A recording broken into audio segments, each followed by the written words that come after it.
tous et bienvenue à Débat de presse. Au menu ce dimanche, la campagne électorale marquée par une morosité, le dessaisissement du juge d'instruction dans l'affaire du putsch manqué de septembre 2015, l'incivisme qui prend de plus en plus de proportions inquiétantes au Burkina Faso et les mesures sociales du gouvernement, notamment l'adoption en Conseil des ministres du décret portant sur l'opérationnalisation de la loi 081, la baisse du prix du carburant et les mesures d'urgence de l'ONEA pour faire face à la pénurie d'eau dans les quartiers périphériques de la ville de Ouagadougou. Pour discuter de tous ces sujets, je suis en compagnie de 4 invités. Il s'agit de Morin Yamongbe du mensuel Fasozine. Bonjour Morin. Bonjour Abaka. Alors sur ce plateau, nous avons Soumaïla Rabo de la radio Savane FM. Bonjour. Bonjour Sayon. Dacier de Bendouté de la radio Jeunesse. Bonjour. Bonjour Sayon. Nous attendons probablement Ladji Bama du journal Le Reporter. Alors, depuis le 7 mai dernier, les partis politiques et regroupements d'indépendants sont en lice, qui sont en lice pour les municipales du 22 mai, sont en campagne. Alors, c'est la grande remarque, on peut dire que de cette campagne, on ne voit pas grand-chose jusqu'à présent. Alors, qu'est-ce que vous pensez de cette situation, Morin? Il faut reconnaître que dans l'environnement général du Burkina aujourd'hui, les gens cherchent à manger.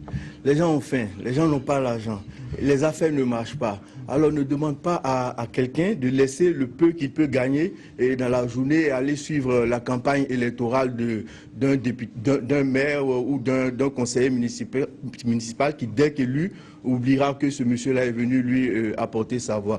Donc aujourd'hui, il faut reconnaître que cette morosité, c'est vrai qu'il y avait à un certain moment un désintéressement pour la chose publique et politique du moins, mais aujourd'hui, il faut reconnaître que les gens s'impliquent de plus en plus en politique et donc moi je crois que la morosité, c'est pas autre chose. Il faut donner à manger aux gens. Les gens ont des difficultés existentielles.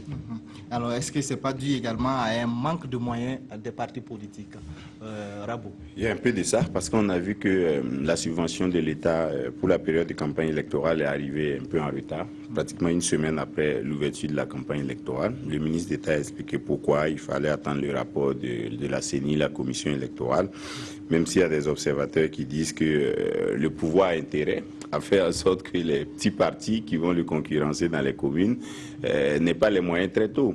Voilà, ça fait des enjeux en moins.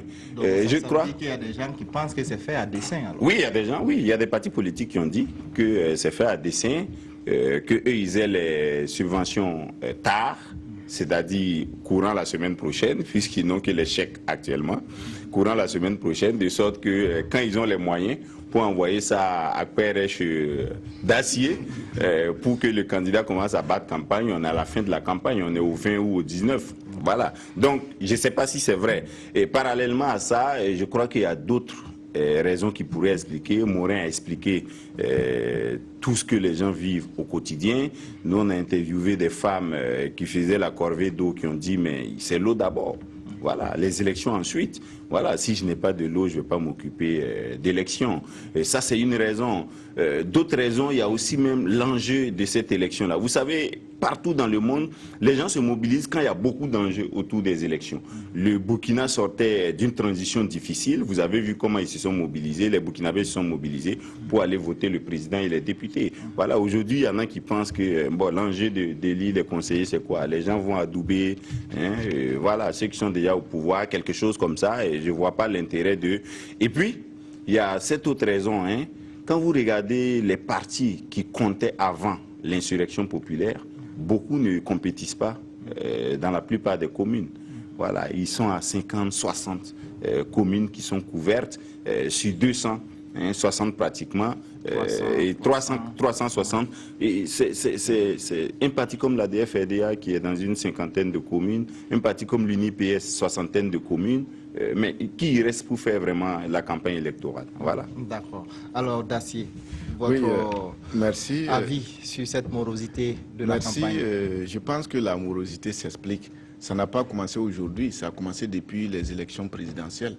Parce qu'il faut reconnaître que les élections présidentielles en son temps, il n'y avait pas autant d'engouement. Il n'y a pas d'engouement attendu. Parce que pourquoi on disait que la transition était là pour faire les élections, mais il n'y a pas eu de sensibilisation. Le président Michel Kafando, en son temps, n'a pas fait de sorties pour rallier son peuple à des causes vraiment historiques, pour dire qu'il faut aller voter, il faut faire... Mais le taux de participation à ces élections passait quand même parmi les meilleurs de ce que le Burkina. Oui, ça, ce sont les statistiques, mais sociologiquement, ça s'explique. Parce que s'il y a 10 inscrits et qu'il y a 8 qui ont voté, on va dire que c'est un bon score. Mais les 20 autres qui devaient, les 10 autres qui n'ont pas voté, là, ou bien les 30 autres qui n'ont pas voté, vous analysez ça comment? Et c'est ça qui a continué aux élections municipales. Parce que présidentielle, on a vu comment ça s'est passé, on est sorti même avec des déceptions, on a tardé avec les résultats dans les 2 grandes villes, on sort, on installe le président, on ne voit pas des actions fortes, comme l'avait dit Boukari Oba un jour sur ce plateau, il n'y a pas eu d'action forte. Et maintenant, les communes, on sait que les communes étaient confrontées à des problèmes. Et comme je l'ai toujours dit et je l'avais demandé à la transition, il n'y a même pas eu un rapport national qui montre voici les forces et les faiblesses des communes. Prochainement, voilà comment on oriente les choses. Rien. Et à notre grande surprise, vous voyez la question des maires, on a libéré des maires et dans les communes, les problèmes qu'il y a là, il n'y a pas eu de solution. Donc les gens sont partis avec ces problèmes pour aboutir encore à des élections où, bon, il n'y a pas assez d'enjeux. Il n'y a pas assez d'enjeux en ce sens que les populations s'attendaient à voir un remaniement, de nouvelles règles qui vont durcir le ton quant à la gestion des communes. Ça n'a pas eu lieu. Et l'autre problème qu'on constate sur le terrain, c'est le fait aussi que les politiques aujourd'hui ne s'intéressent pas aux problèmes réels des populations. C'est quand il y a des élections qu'on voit les gens. Mais je me dois de signaler un cas. Par exemple, actuellement, si vous prenez à Gawa, il y a une bonne partie qui ne va pas voter parce que la grande initiation, le Gyoro, a commencé dans une zone et la première vague de mouvements initiatiques vers le Ghana commence le 21 pour que la deuxième vague suive le 31. Et en son temps, les gens ont pris le soin de dire au préfet, le préfet dit qu'il faut aller voir le haut-commissaire. Finalement, on est là assis. Il faut programmer l'élection d'un pays en fonction du Gyoro. Attends, je l'ai dit pourquoi.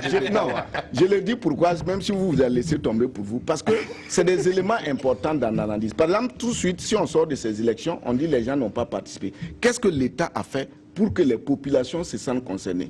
Je l'ai dit parce que c'est le rôle des politiciens, c'est pas le rôle. C'est pas le rôle des politiciens. C'est pas le rôle des politiciens, c'est le rôle de l'administration.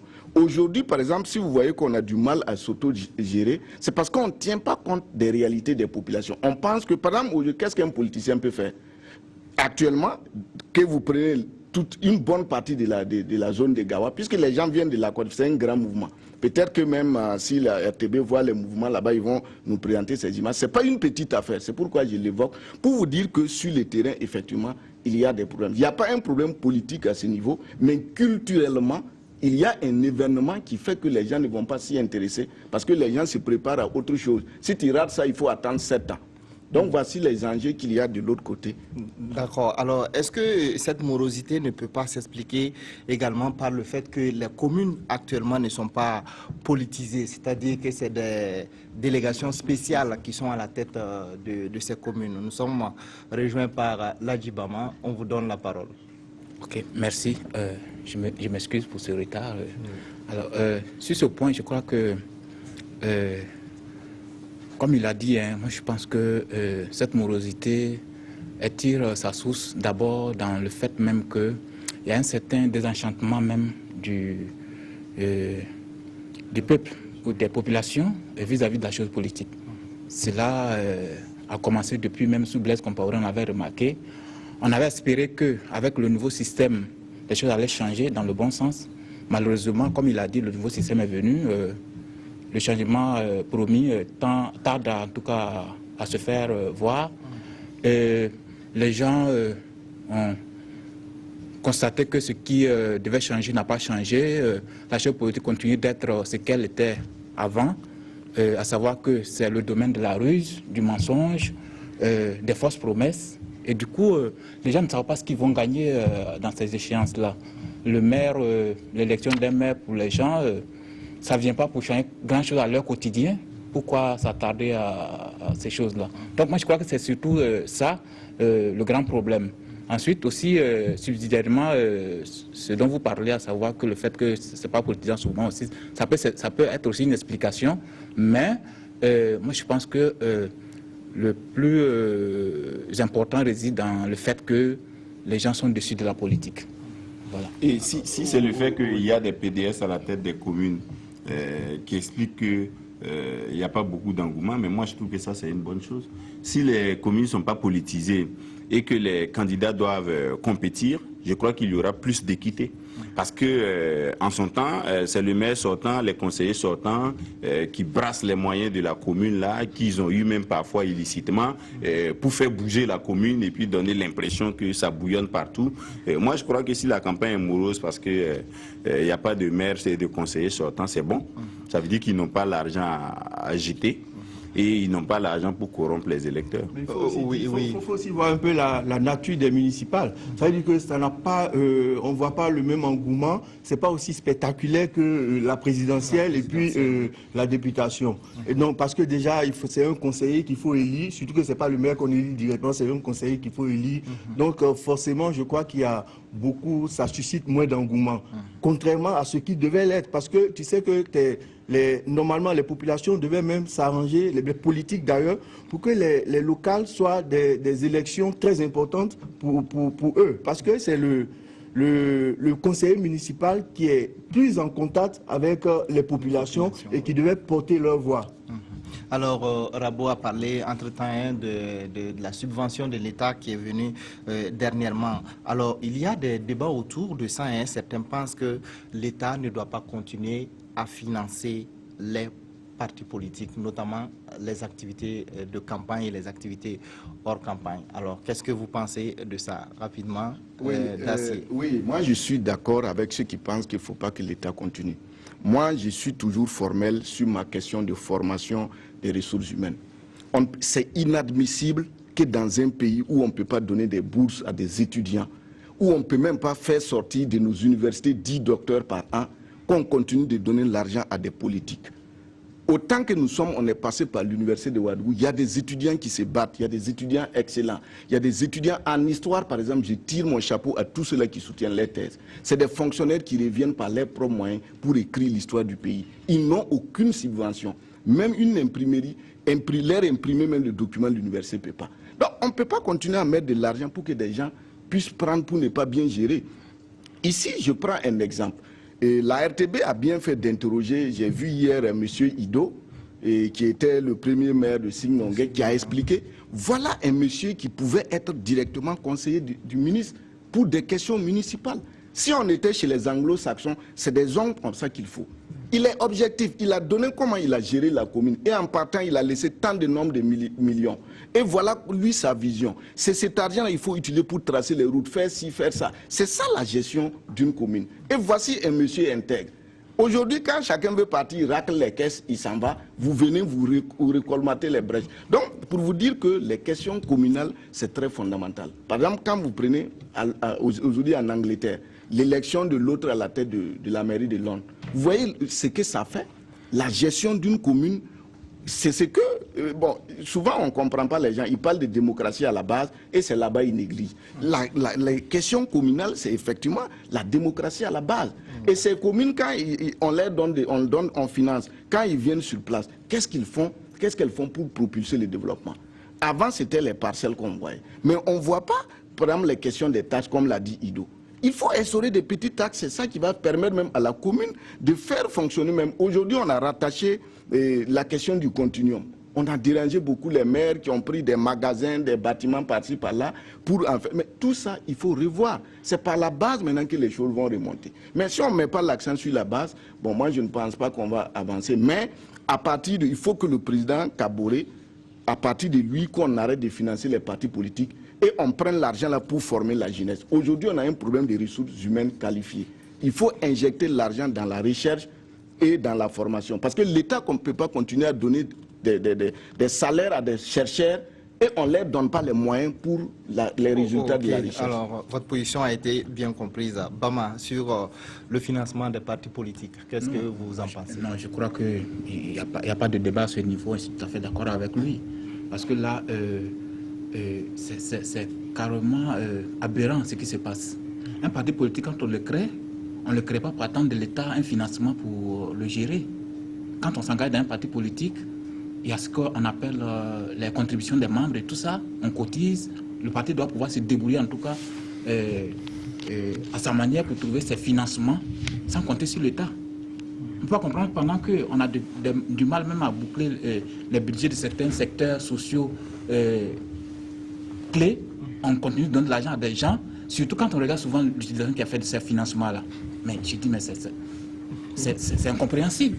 Les gens créent leur parti juste pour aller prendre cet argent, capter ces fonds-là, juste pour leurs propres intérêts et non pour faire quoi que ce soit. Donc il faut arrêter cette mascarade-là. Ça ne sert pas de débat.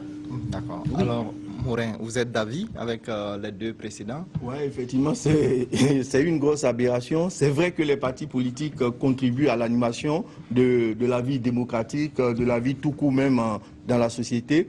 Mais quand tu crées ton parti politique, que tu as des objectifs bien fixés et bien ficelés d'ailleurs à l'avance. Donc, il faut trouver les moyens de ta politique.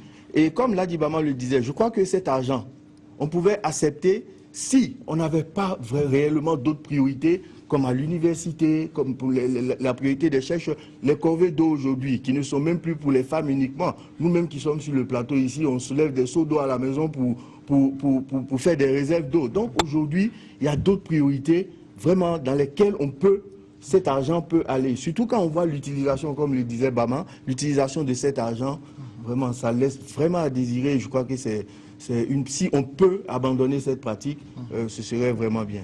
Oui. Non, moi je crois qu'il faut nuancer. Hein. C'est parce que les gens utilisent mal. Sinon, le principe du financement, je crois qu'il est pertinent. L'idée, c'est de dire, il ne faut pas qu'on fabrique une démocratie plutocratique, où il n'y a que ceux qui ont les grands moyens qui peuvent faire passer leur message. L'idée, c'est de dire, même si tu n'as pas l'argent, il faut que tu puisses te rapprocher au maximum de ceux qui décident, donc qui élisent, pour exprimer tes idées. Voilà. Maintenant, si tu as de bonnes idées et puis, je ne sais pas, tu veux passer un message, on te dit de payer sur un média, je ne sais pas, ou si tu veux te déplacer à Gawa ou à Waïguia et puis tu n'as pas les moyens pour transmettre ce message, ça crée un blocage à notre démocratie. En ce moment, c'est ceux qui auront les moyens d'aller voir les grands commerçants, d'appeler leurs amis ivoiriens, guinéens pour prendre l'argent là-bas, qui vont passer des messages politiques, alors qu'ils ne sont pas forcément les meilleurs. Donc je crois que comme la Constitution a prescrit que les partis politiques concourent à l'animation de la vie politique, il y a un devoir de l'État d'accompagner ceux qui font l'effort de proposer leur programme. Maintenant, quand on donne l'argent, à quoi ça sert? C'est ça le problème. Si les gens utilisent mal, moi je crois qu'il faut voir comment on fait pour que les gens utilisent bien. Par exemple, la sanction qui est prévue aujourd'hui, quand tu as mal utilisé la subvention hors campagne électorale, par exemple, tu n'as pas justifié, c'était le cas du CDP courant 2013 comme ça, tu n'as pas justifié, l'année prochaine tu n'as pas le financement. Mais ce que tu as mal dépensé ou ce que tu n'as pas justifié là, c'est passé comme ça. Ouais. Pas perte et profit. Non, moi je crois qu'on peut garder le principe de financer les partis politiques, mais avoir un regard plus rigoureux sur la gestion qui est faite et sur l'éligibilité même des dépenses qui sont faites. Par exemple, on peut dire qu'il y a des dépenses qu'on ne peut pas faire avec la subvention de l'État. Et on va veiller à ce que les partis politiques ne fassent pas ce genre de dépenses. Là, je suis d'accord. Sinon, bon, il y a des gens que moi je connais en tant que journaliste, si l'État ne donne rien, ils ne vont pas passer de message. Oui, mais tout ça est codifié, je crois. Il y a trop de partis politiques maintenant. C'est dû à ça. Et il faut que, comme l'a dit Lagui Baman, c'est de l'aberration. Comment dans un pays, on peut se permettre de financer des partis politiques et il y a certaines réalités qu'on ne va pas avoir le courage de financer. Il y a certains problèmes publics qu'on ne finance pas. Par exemple, actuellement, moi je ne suis pas d'accord qu'on finance des partis politiques. Il y a combien de partis politiques? Chacun n'a qu'à rentrer dans un parti politique pour animer le débat. On finance des partis politiques alors qu'à Bobo, l'hôpital de la deuxième ville n'a même pas de machine. Le Premier ministre est parti, il a failli pleurer. Lui-même, il a dit que... Non, c'est pas que des choses. On met l'argent dans des choses qui ne servent pas. Si quelqu'un, par exemple, qui veut critiquer le pouvoir, ne peut pas créer son parti politique et l'animer parce qu'il n'a pas les moyens. et l'État ne lui donne aucun moyen, qui va critiquer le fait qu'on ne gère pas bien l'hôpital? Qui va critiquer le fait que le pouvoir a une mauvaise politique d'éducation? Mais il y a combien C'est de ça en partis fait. politiques? Ça et Non, quelques- ça c'est autre chose. Il y a même Ça, ça. c'est autre On chose. donne la parole à Bama, Je oui. crois que ce que mon ami Rabo dit ne tient pas la route. Parce que moi, je ne peux pas comprendre. Si tu as des idées, tu dois pouvoir trouver les moyens de mettre en œuvre tes idées sans compter sur l'État.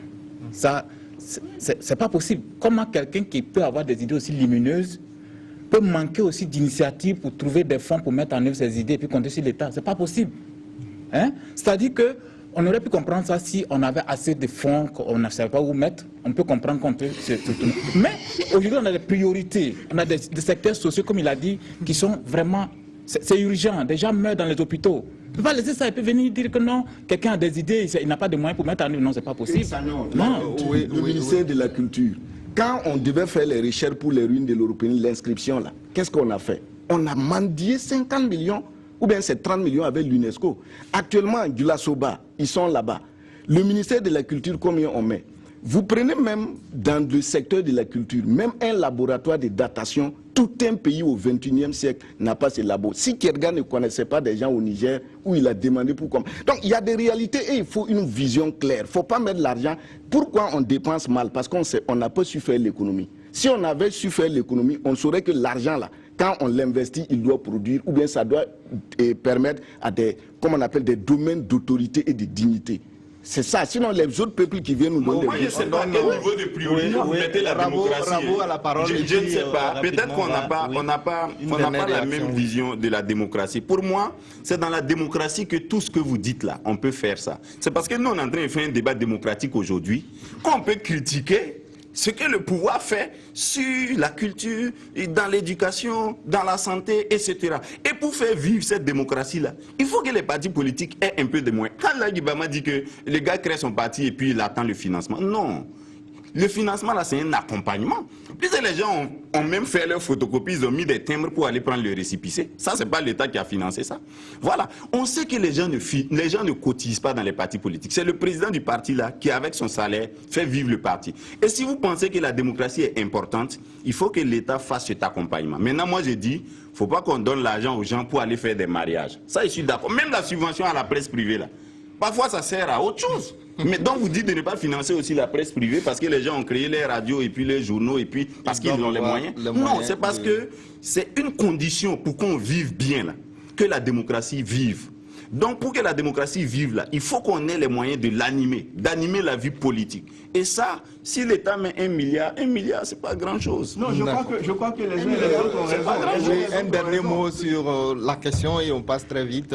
Les uns et les autres ont raison. Parce que le véritable problème qui se pose aujourd'hui, c'est l'utilisation de ces fonds.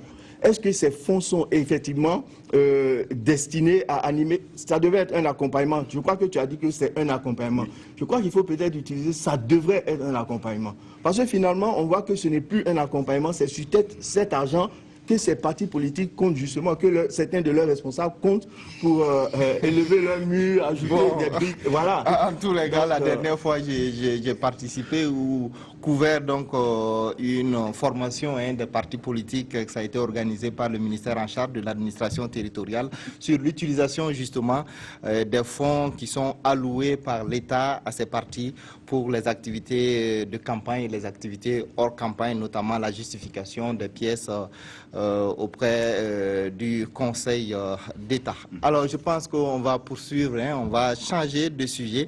Alors, un des juges d'instruction dans l'affaire du coup d'État manqué de septembre 2015 a été dessaisi du dossier. L'affaire a fait grand bruit dans la presse. Certains parlent d'immixtion du politique dans la justice.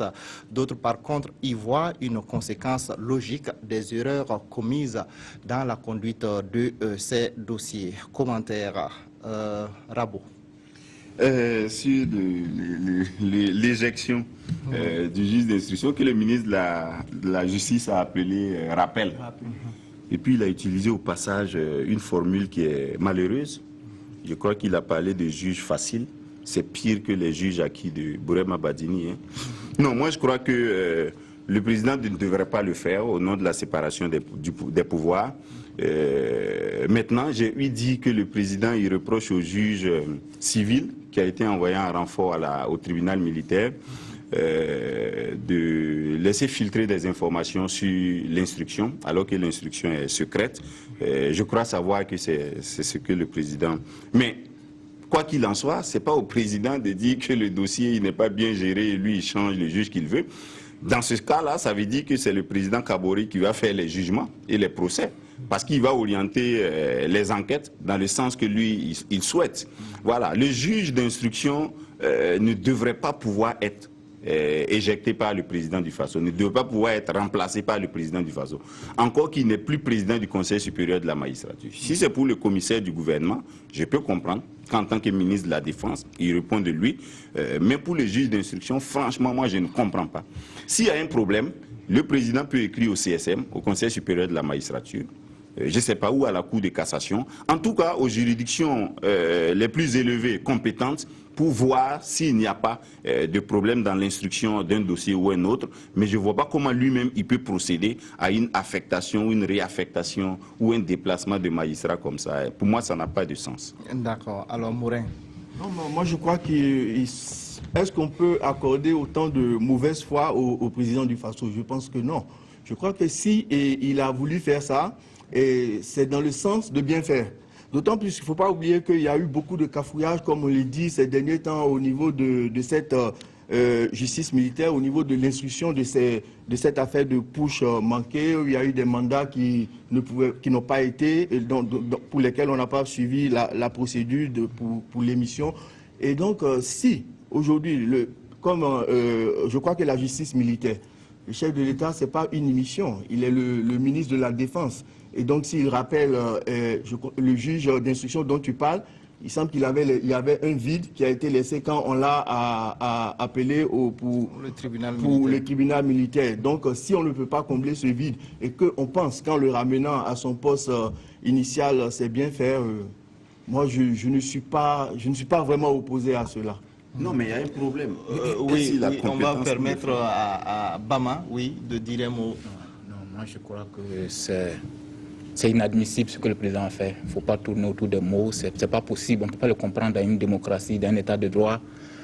Au nom de la séparation des pouvoirs, le président ne peut pas se permettre de telles libertés dans la gestion, dans l'administration de la justice. Ce n'est pas possible. Ce que Morin dit ne peut pas tenir la route parce que quand on parle de mauvaise administration de la justice au niveau de l'instruction, est-ce au président de pouvoir décider de ça? Et puis d'ailleurs, comment on arrive à le prouver? Comment on arrive à prouver que les juges d'instruction ont mal géré le dossier? Oui, mais on a vu beaucoup de cafouillages. Qu'est-ce que vous appelez cafouillage, justement? Quel vice de forme? Même là, il y a un débat. Il y a un débat qui est posé, qui n'est pas encore épuisé. Moi, je dis qu'il n'y a pas eu vice de forme dans cette affaire. Je suis désolé. La preuve, c'est que l'Ibama a fait une enquête là-dessus. À la Cour de cassation, c'est là-bas qu'il y a eu le cafouillage. C'est à la Cour de cassation qu'il y a eu le cafouillage. De bout en bout. Et peut-être que le cafouillage a été créé à dessein pour enlever des juges. S'il y a cafouillage, c'est bien à la Cour de cassation qu'il y a cafouillage. Et moi, je suis surpris que jusqu'à présent, rien n'est encore fait par rapport au grand scandale qui a eu lieu à la Cour de cassation la dernière fois. C'est inadmissible ce qui s'est passé là-bas.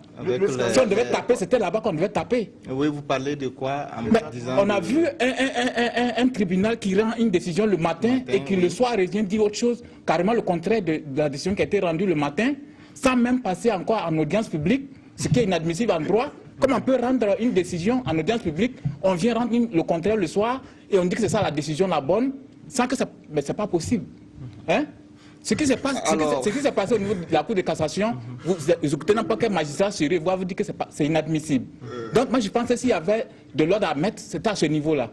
Parce que cette histoire de vice de forme dont on parle, moi je peux pas comprendre que le commissaire du gouvernement, qui demande au juge d'instruction, parce que c'est comme ça en termes simples, qui demande au juge d'instruction d'instruire un dossier et de mettre tout mandat utile qu'il jugeait utile de mettre, il émet son mandat, il revient encore dire que non, il n'a pas requis son avis.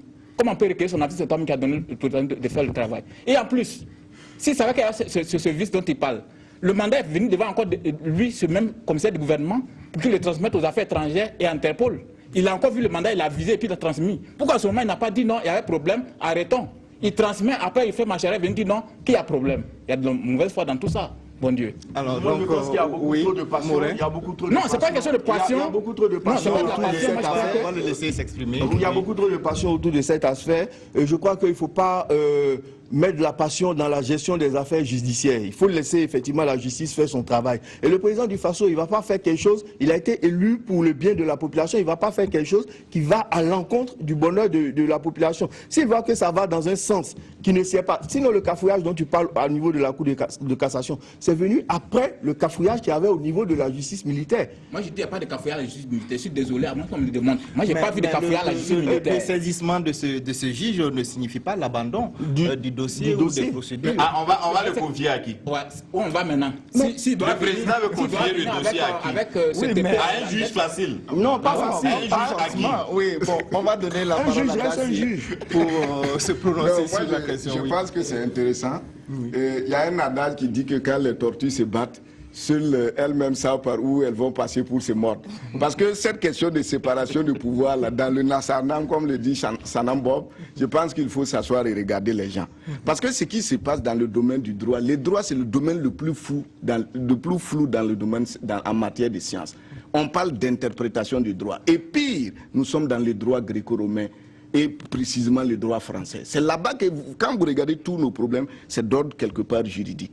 Parce que c'est un milieu où les gens sont là assis, ils n'ont pas la conscience professionnelle, ils n'ont pas l'éthique professionnelle. Non, on peut pas dire ça, attends, je termine mon propos.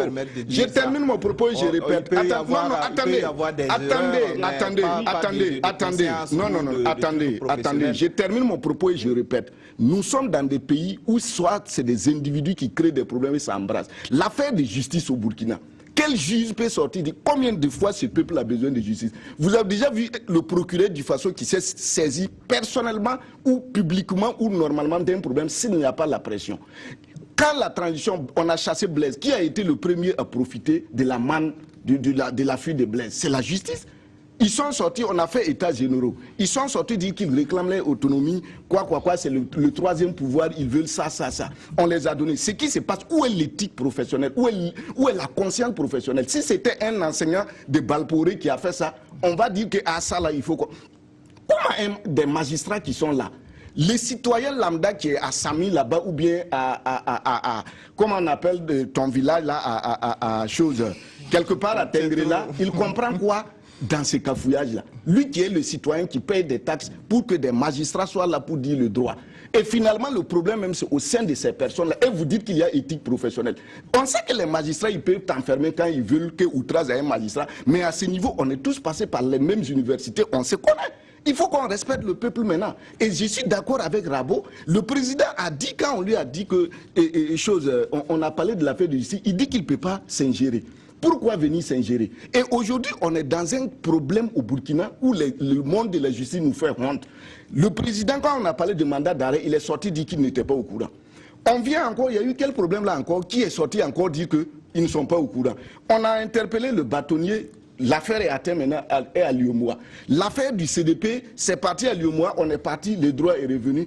En ce moment, au premier ministère, le professeur Soman était là. On fait ça, il dit le contraire. C'est quoi ça le droit?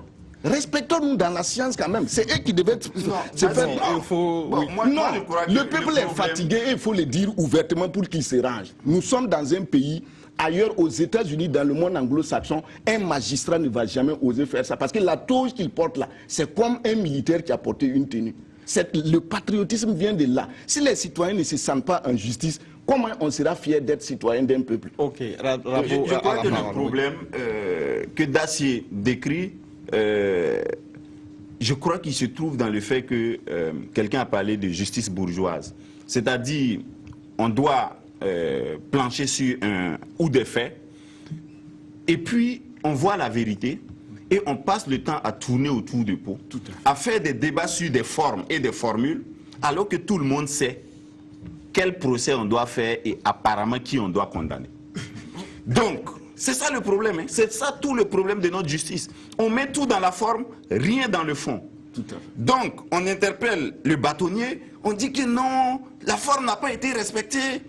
Allons-y au procès dans l'affaire du coup d'État là. et puis on va arrêter tous ces débats sur l'immixtion du politique dans le judiciaire. Allons-y au procès dans l'affaire Thomas Sankara, et puis on va arrêter de tourner autour du procès.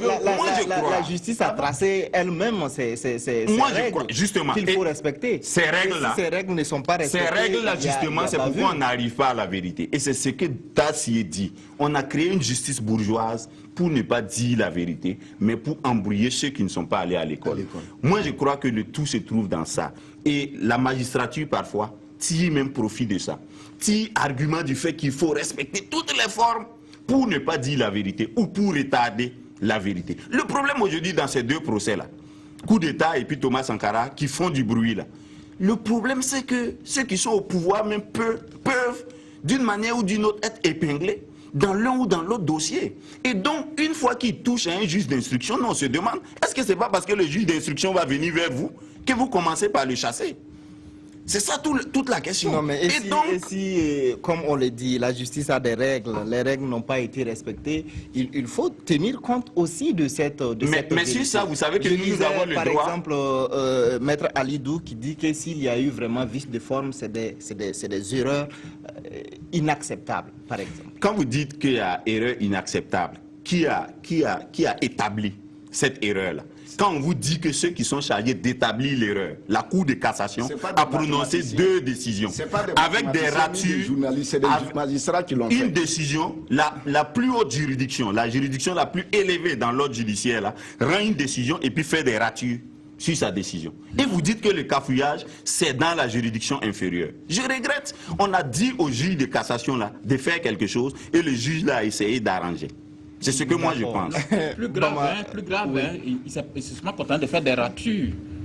Le plumitif a été carrément dénaturé, tripatouillé. Moi j'ai été à la Cour de cassation, j'ai vu le plumitif. C'est-à-dire on a rendu une décision le matin, on le consigne dans le plumitif, et le soir, on vient, on coupe un bout de papier, on vient, on colle dessus, et puis on écrit autre chose. Ça, c'est très grave. Est-ce en matière de droit, c'est interdit? C'est interdit, bien sûr. C'est interdit. Mais ça relève du bon sens. Même une facture de 200 francs, si vous raturez, elle n'est plus valable. Donc, ce n'est pas une décision de justice. Un plumitif d'un tribunal, c'est un document qui est tellement sacré. Il est coté. C'est la décision. On ne peut pas le tripatouiller à tout bout de champ comme ça, c'est pas possible. Et en plus, quand on regarde les gens qui parlent de vice de forme au niveau de l'instruction, c'est quoi? Qu'est-ce qu'ils mettent dedans exactement? Quand Maître Alidou Ouedraogo parle de vice de forme, qu'est-ce qu'il dit? Le vice se trouve à quel niveau exactement? On ne peut pas nous le dire. On dit que le juge d'instruction n'a pas informé Je viens de vous démontrer ce matin que le commissaire de était bel et bien informé parce que c'est lui non seulement qui a demandé au juge de faire le travail, et en plus il a encore reçu les mandats avant de les acheminer aux affaires étrangères et chez Interpol. Comment il peut dire qu'il n'a pas été informé? C'est pas possible. Il y a de la mauvaise foi dans ça. Alors, je termine sur le fait que le président du Faso, en s'immisçant dans cette façon d'administrer la justice, il a fait une mauvaise affaire. C'est que, quand on regarde, on a déjà vu ça, un juge d'instruction qu'on dessaisit le même jour, on signe un décret le même jour, en même temps, on signe son certificat de cessation de service le même jour et on lui remet en demande de quitter. Qu'est-ce qu'il a pu bien faire pour qu'on fasse ça dans cette célérité-là? Il y a quelque chose qu'on ne dit pas. Le président du Faso, je ne sais pas comment il a pu se débrouiller, mais j'ai comme l'impression qu'il a cédé aux sirènes peut-être de l'agent de Soro, je ne sais pas, mais vraiment c'est grave ce qui se passe en ce moment dans nos justices. D'accord, alors c'est votre point de vue, on va évoluer dans le débat, on est très pris par le temps, on aurait aimé discuter longuement de cette question. Alors l'actualité au Burkina Faso est également marquée par des actes d'incivisme majeurs. On peut citer au passage le décès du policier renversé la semaine passée par un motocycliste qui n'a pas marqué l'arrêt au feu rouge, l'incendie des domiciles des gendarmes à Dédougou ou encore l'incendie d'un car de transport en commun dans les locaux de la gendarmerie de Zignaré. Alors, ces actes sont récurrents ces derniers temps au Burkina Faso. Alors, quel commentaire cela vous inspire? Dacier. Ok, merci. Je pense qu'à ce niveau, il faut saluer Sanam Bob qui avait déjà chanté. Mon pays, il faut revoir les mentalités, il faut revoir la civilisation. C'est de l'incivisme qu'il parlait. Et aujourd'hui, quand on regarde quelles sont les causes de l'incivisme, c'est d'abord la malgouvernance et l'insouciance des dirigeants burkinabés à l'endroit de leur peuple. Et aussi l'échec des politiques sociales. Quand je dis politique sociale, la politique familiale, l'État, pour avoir de l'argent, a adopté tout ce que les ONG ont proposé. La famille burkinabé, il y a l'émancipation de la femme, il y a les droits de l'enfant. L'homme est resté seul. Quand vous regardez aujourd'hui, on a un problème pour éduquer nos enfants. Les foyers s'éclatent de plus en plus. Quand vous partez dans les tribunaux, vous voyez les demandes de divorce, ça va crescendo. Et sur le terrain, qu'est-ce qui se passe? On vient de parler des magistrats. Les magistrats n'existent pas parce qu'il n'y a pas de justice. Parce que tout simplement, les citoyens ne croient en rien. Aujourd'hui, si un Américain est fier d'être Américain, c'est parce qu'en territoire où le fait qu'il est Américain, il croit à la justice américaine. Même s'il a un problème avec Obama, s'il a raison, on va dire Obama, tu as tort, le petit, il a raison. Mais ici, ce n'est pas le cas. Donc, finalement, les gens vont croire à quoi? Malheureusement, on a livré notre jeunesse au sexe et à l'alcool, à la drogue. Les jeunes qui circulent, ils sont sous tramadol ou bien c'est cramazole, les gens se droguent et ils sont là. C'est payer des motos. Bado avait dit qu'il faut plomber les motos. Qui a écouté? Et pire, dans notre pays, les religieux, les chefs coutumiers, ils se sont tus, laissé le pays là comme ça. Ils ne se sont jamais levés un jour dire à un gouvernant, ce que tu es en train de faire, nous, on ne va pas accepter parce que ça va enfoncer le pays. Ils ont profité tous de la manne des ONG où on finance et voilà les résultats. Le policier qui est décédé... Alors, donc pour vous, c'est une question d'éducation. De gouvernance. Je termine avec le cas des policiers. J'ai toujours demandé à la police, à la gendarmerie et à l'armée de créer des forces, un hôpital militaire bien équipé. C'est inadmissible que dans un pays, vous avez la police à combien d'unités spéciales? La BAC, l'UIP, la CRS. La gendarmerie a l'escadron mobile ou bien comme on appelle leurs forces et les unités spéciales là. L'armée aussi. Ces gens-là vont sur le terrain pour des opérations. Ils se blessent. Il faut aller prendre le rang à Yalgado avec les mêmes civils. Comment ces policiers ou ces gendarmes sera fiers de faire une mission s'il est blessé et qu'il doit aller s'asseoir à Yalgado comme un citoyen lambda pour se soigner? Comment vous voulez que la police aussi avance si l'État va faire sortir des policiers qui sont là qu'on ne respecte pas et qu'il n'y a pas de sanctions? Il faut sévir, il faut qu'on commence à respecter vraiment nos forces de l'ordre. À ce niveau, si on y prend garde, quand on sera attaqué ou bien on aura des problèmes, on ne saura plus qui nous défend. Et l'État a le devoir de respecter et de rééquiper les forces de l'ordre parce que l'État d'abord c'est la sécurité et la sécurité précède le développement. D'accord. Rabo. Je crois que la situation est si grave que quand le président de l'Assemblée nationale est allé chez le Moro Naba, il y a juste 2 jours, c'est sur ça que le Moro Naba a insisté. Il a dit qu'il y avait un vrai problème avec l'incivisme et qu'il demandait aux gouvernants, aux décideurs de prendre les mesures vraiment adaptées. Je crois qu'on est dans une situation gravissime. Il faut que les gens renouent avec leur intégrité, leur patriotisme et leur civisme et personne n'est épargné. Il faut que tout le monde apporte sa contribution. Moi, je crois que celui qui a fait ça et qui a mortellement percuté le policier, je crois qu'il sera retrouvé, je crois qu'il sera sanctionné, mais est-ce que ça va suffire? Parce que le problème, c'est que la question est généralisée. L'incivisme est dans tous les recoins du Burkina. Et c'est là où vraiment le bas blesse. Il faut que nous trouvions la meilleure formule pour que les gens renouent avec leur civisme. Ça doit commencer par la gouvernance, comme Dassi a dit. Il faut qu'on ait une gouvernance vertueuse, et des gouvernants qui peuvent instaurer la discipline. Ça suppose qu'eux-mêmes, ils sont d'abord intègres et qu'eux-mêmes, ils sont de bonne foi quand ils décident de gérer les affaires publiques. Je crois que c'est à ce prix-là, parce que le problème qui se pose, quand les gens ont l'impression qu'on ne va pas leur rendre justice, ils ont un problème avec, comme Dassi a dit, plus nanti qu'eux, le réflexe, c'est la justice privée. Et c'est ça qu'on doit arrêter tout de suite. Et c'est ça que le président a dit d'arrêter immédiatement lors de son investiture. Maintenant, il a dit ça, mais les moyens ne suivent pas pour faire arrêter l'incivisme. D'accord. Alors, Bama, vous pensez également à une perte de l'autorité de l'État qui n'est pas assez ferme? Oui, mais en fait, plus que ça, c'est un fait, hein, c'est connu. Il n'y a plus d'autorité de l'État, ça c'est connu. Maintenant, comment sortir de là? C'est là que le problème. Et comme il a dit, on aurait pu en tout cas sortir de là si toutefois, parce que comme je l'ai dit au début, c'est une affaire qui ne date pas d'aujourd'hui, ça a commencé depuis l'Ancien Régime. Ça a commencé à monter et puis aujourd'hui on a atteint un stade où vraiment, comme Rabo le dit, on est tous dépassés aujourd'hui, la situation est très grave. Il y a péril dans la demeure, on ne sait plus où donner de la tête. Et moi, je m'attendais à ce que quand le nouveau pouvoir allait venir, il allait pouvoir donner des signaux forts de sorte à mettre tout le monde au pas. Malheureusement, on a manqué cette occasion. Le président, à son investiture, il a fait un discours qui a fait rêver tout le monde, mais par la suite, les actes ont suivi, on n'a rien vu. Les actes n'ont pas suivi le discours. Oui. On ne peut pas tirer une tête de discours et par la suite, on continue à perpétuer les mêmes pratiques d'avant, à nommer des gens qui ne sont pas intègres autour de soi-même, à former un gouvernement avec des gens pas du tout clean. C'est ça la réalité. Et quand le citoyen lambda il est là, il regarde tout ça, il dit mais en réalité, rien n'a changé dans ce pays, donc il peut continuer dans ce qu'il faisait avant. Voilà tout le problème. Il aurait fallu que l'autorité, déjà au moment où le nouveau pouvoir venait, déjà balise le terrain. C'est-à-dire qu'en prenant des actes de telle sorte que quand le citoyen lambda regarde ce qui est en train de se faire aujourd'hui, apparemment les gens là, depuis qu'ils sont arrivés, les choses ne vont plus se passer comme avant, donc j'ai intérêt à revoir ma copie. Mais on voit que non, la même pratique d'avant continue. Donc, mais ne demande pas aux citoyens lambda aussi de changer.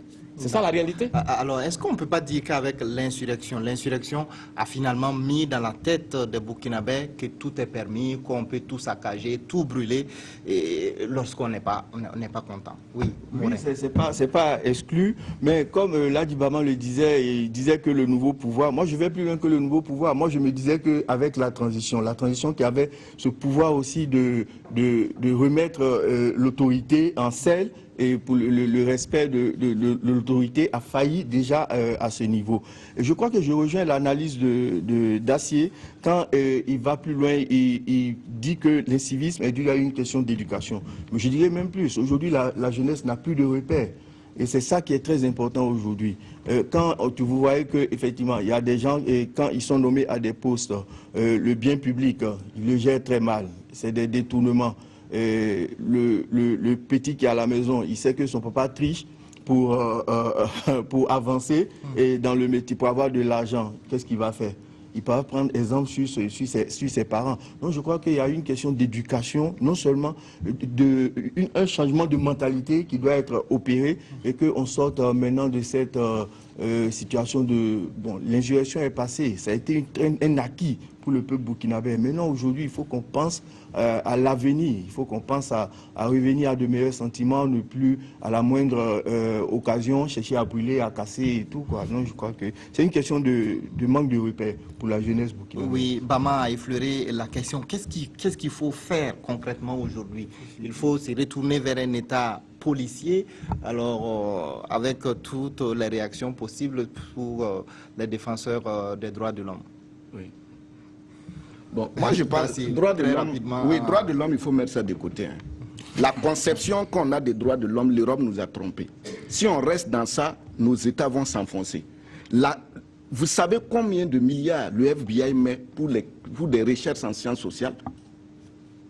Toutes les politiques là, c'est la recherche.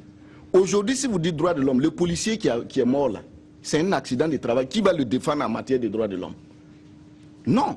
Il faut mettre en place, l'État doit jouer son rôle régalien. Et en passant par la bonne gouvernance, la personnalité de l'État. Prenez le président Kaboré. Combien de fois on lui a dit ici, il faut sortir? Allez-y vers le peuple. Le président lui-même doit être sur le terrain. Il allait 2 fois pour la construction de l'hôpital. Mais est-ce qu'il allait à Batié? Est-ce qu'il allait à Dori? Est-ce qu'il allait à Fada, à Diapaga pour rencontrer les populations, pour leur dire voilà les problèmes du pays, je demande votre accompagnement, je vous demande de vous comporter comme ci, comme cela. S'il y a un problème, allez-y voir les magistrats, allez-y voir les policiers, allez-y voir les gendarmes, ils sont là pour vous. C'est des sensibilisations et ils parlent en la langue que les populations comprennent. Il fait ça toute la région, il fait tout le tour des régions. Les gens savent que non. Je vous ai dit que si on ne change pas notre manière de voir le pouvoir, on va sombrer parce que c'est tout ça qui nous amène dans ces problèmes. Qu'est-ce qu'on peut faire actuellement? Il faut que nous fassions la réconciliation avec nous-mêmes. Il faut au moins faire une réunion nationale. À défaut d'aller vers une grande réunion de réconciliation nationale, il faut faire une réunion nationale où on va faire une déclaration commune pour dire à partir de tout de suite, voilà ce que les Burkinabés doivent observer. Et celui qui ne le fait pas, on va sévir. Quand vous prenez au niveau des forces de l'ordre, il faut que l'État arrête immédiatement de faire sortir les unités spéciales pour réguler la route, telles que la CRS.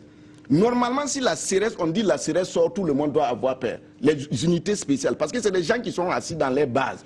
Ils ne sortent pour intervenir, régler la situation et rentrer. Ils ne doivent pas être arrêtés avec des bâtons, avec des torches qui ne marchent pas. comment vous allez mettre l'autorité de l'État? Il faut que l'État cherche de l'argent pour injecter dans les institutions régaliennes de l'État, la police, la gendarmerie et l'armée. L'armée peut sortir aider à faire certaines choses avec le peuple. Ça, c'est la collaboration. Quand on voit un policier, on doit se sentir en sécurité. Actuellement, dans des pays comme le Canada, ils sont en train d'avancer vers 0 minute quand tu es en insécurité. Il y a un problème, tu appelles 1 minute qui suivent, la sécurité est là. Mais si on ne fait pas ça, il faut les équiper. Des fois, tu vois des policiers arrêtés avec des torches qui ne torchent pas bien. C'est pas bon. Ok, alors très rapidement, une autre réaction sur la question et puis on va poursuivre. Non, moi, je voulais justement rebondir sur là où vous parliez d'état policier. Moi, je crois que c'est l'erreur à ne pas commettre. Parce que la solution ne se trouve pas là. Oui. Quand tu regardes, en réalité, quand on rentre dans une gendarmerie, on brûle un car et puis on sort sans être inquiété. On rentre dans une base de la gendarmerie à Dédougou, on brûle tout et puis on sort. Vous pensez que c'est parce que ces gendarmes-là, ils n'auraient pas pu, ils ne veulent pas réagir autrement? Ils veulent bien, j'imagine, hein, mais ils ne peuvent pas, justement. Parce que la gangrène atteint un niveau tel que vouloir sévir aujourd'hui, ce n'est pas la solution. Ce n'est pas sûr qu'on pourra continuer la situation en voulant saisir. Sinon, je suis sûr que les gendarmes, les policiers à qui on fait tout ça, ils veulent bien réagir. Mais ça ne va pas la réaction d'après. Leur réaction aussi, on ne sait pas où ça peut aller. Donc voilà tout le problème. Donc moi je dis que en réalité le problème n'est pas aussi compliqué que ça. Il s'agit de donner des signaux qui vont ramener les gens à se réconcilier avec eux-mêmes, avec leur justice surtout. C'est des actes qu'il faut poser. Aujourd'hui, on a des gens au niveau de la justice qu'il faut dégager tout de suite et maintenant. Les populations connaissent des gens, je connais des justiciables qui connaissent des juges qui leur ont pris de l'argent et qui n'ont rien réglé comme affaire et qui les regardent, qui les narguent. Il faut dégager ces gens parce que tant que ces justiciables sont là, ils voient ces juges-là qui sont là. Prend l'argent, c'est pour régler. C'est pour ne pas régler justement qu'on prend l'argent. Et là, tout ce beau monde-là, ils sont là, ils regardent ces juges-là qui les narguent avec leur propre argent. On ne leur fait rien. Mais ils vont dire à leurs enfants à la maison, mais quand vous sortez là, si vous avez un problème, n'attendez pas quelque chose de quelqu'un, hein, réglez vos problèmes vous-même. C'est comme ça. Donc moi je crois que c'est des gestes forts qu'il faut arriver à poser. Il faut sanctionner des gens à la hauteur de leur forfaiture.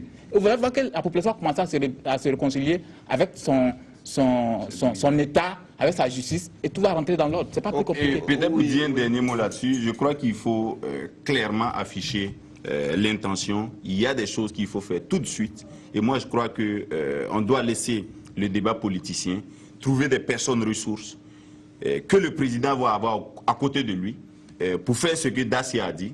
Quand il ne peut pas aller à Diapaga, qu'il dise j'ai nommé un tel qui est le monsieur civisme du Burkina Faso. Il est à Diapaga pour échanger avec les communautés et pour transmettre mon message. Quand le président peut aller, il y va lui-même. Ça, c'est dans l'urgence. Je crois qu'à moyen terme, il y a des choses à faire en matière de civisme. Ce n'est pas avec les discours qu'on va rendre les gens civiques. C'est avec des modèles. Si vous dites aux gens de faire et puis vous-même vous ne faites pas, vous n'aurez pas de résultat. Et à long terme, je crois que c'est là qu'on doit prévoir toutes les sanctions, toutes les batteries de sanctions qu'il faut à tous les niveaux pour remettre de l'ordre dans le pays. Je crois que sur 5 ans même, on peut résoudre ce problème s'il y a la volonté au niveau supérieur. Non, je crois que tu as raison et c'est en cela que je parlais de repères. Et donc, ce n'est pas forcément s'asseoir et faire le procès de la justice qui va régler le problème aussi. Et tout le monde est au courant et je pense que le président, il vient d'être...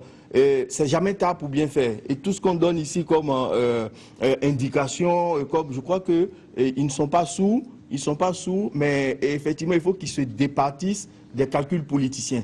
Parce qu'on a remarqué qu'on a laissé faire beaucoup de choses aujourd'hui compte tenu des élections qui venaient par-ci, par-là et tout. Et donc, je crois qu'il y aura un ressaisissement à ce niveau aussi. Oui, on est très pris par le temps. Il faut qu'on parle très rapidement le civisme aussi passe par la promotion des fils du pays. Vous voyez, le Burkina n'a pas de fonctionnaires internationaux. Nos frères qui sont... il ne faut pas se leurrer. On est très en retard. Et il faut que l'État travaille à être fier de ses enfants et à les promouvoir. Quand on va s'asseoir, voir que Rabo a été... On a fait la promotion de Rabo à sa juste valeur. Mais Lagui Bama qui est assis de l'autre côté est fier et il souhaite un jour être promis comme ça. Et c'est comme ça la citoyenneté, le civisme se crée dans un pays. Prenez le cas des Sénégalais, comment eux-mêmes ils font la promotion. C'est bien compris. Il faut copier des choses comme ça. Merci. Alors on va évoluer très rapidement. On a quelques minutes pour clore cette édition.